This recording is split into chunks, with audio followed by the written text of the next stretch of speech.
আচ্ছা, thank you. বসো, এবার তুমি দেখাও।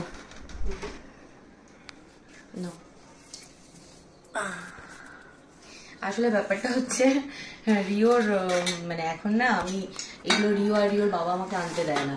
আমি রান্না ঠান্না করে রেখে স্নান পুজো সমস্ত সেরে এসে একটু রেস্ট নিচ্ছিলাম। তারপরে ওরা সবাই মানে ও আর ওর বাবাই সব নিয়ে আসে। কিন্তু আজকে ওর বাবার টেন্ডার ফিল আপের কাজ রয়েছে, তো ওর বাবা পরে খাবে। ওর বাবা আর ওর মামা দুজনে বসে কাজ করছে।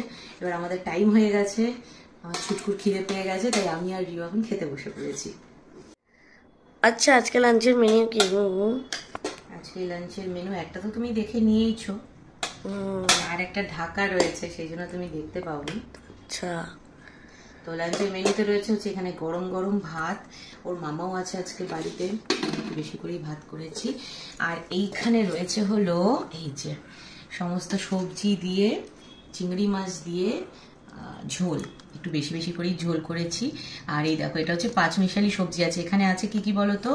এখানে আছে হচ্ছে আলু, পটল, ঝিঙে, বেগুন, কুমড়ো আর চিংড়ি দিয়ে বেশ একটু রসা রসা করেই ঝোল করেছি।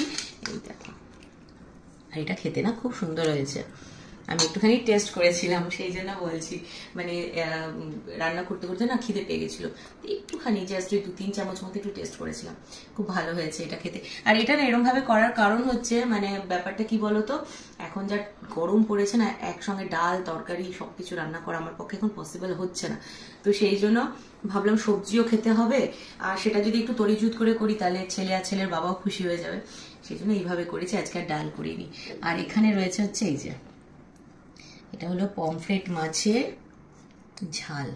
বাবা, একসাথে দুটো উঠে যাচ্ছে গো। এই দেখো, এই যে পমফ্রেট মাছের ঝাল। ঠিক না, এই যে ঘন গ্রেভি করে করেছি, একদম শুকিয়ে ফেলিনি কারণ যেহেতু ডাল নেই।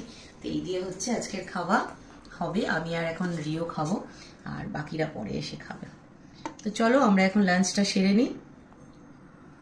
তোমাদের আজকে লাঞ্চের মেনু কি অবশ্যই কমেন্ট করে জানিও। আর এখানে চিংড়ি মাছ আছে, ব্যাস। রিওর তো মুখে আর কোনো কথা থাকবে না, রিওর দুটোই ফেভারিট, চিংড়ি আর পমফ্রেট। তো চলো টাটা। আর হ্যাঁ, তোমরা অনেকেই আমাকে বলো, জানি আমার ভালোর জন্যই বলো, যে দিদি এই সময় একটা রান্নার লোক রেখে নাও। আসলে কি বলো তো, ডাক্তার বলেছে একটু অ্যাক্টিভ থাকতে। এবার রিওর বাবা আর সেই সঙ্গে সঙ্গে সমাধি, এরা কেউই না আমাকে কোনো কাজ করতেই দেয় না। মানে যতক্ষণ সমাধি থাকে আমাকে জাস্ট বলে তুমি শুয়ে থাকো। রিওর বাবা সকালের ব্রেকফাস্ট বলো, রাতের ডিনার বলো, সবটাই ও সামলায়। যেমন আজকে আমি তরকারিটা একটু বেশি করে করেছি, মাছটাও বেশি করে করেছি, রাতে হয়ে যাবে। বাট যেদিন রাতের জন্য করি না, ওর বাবা করে।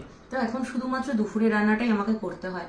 এটাও যদি আমি না করি, তাহলে না মানে সেটা আমার শরীরের জন্য ঠিক হবে না। একটু নড়াচড়া, একটু অ্যাক্টিভিটির মধ্যে থাকাটাও ভালো, ডাক্তারও বলেছে। সেই জন্য দুপুরবেলাটা করে নিই।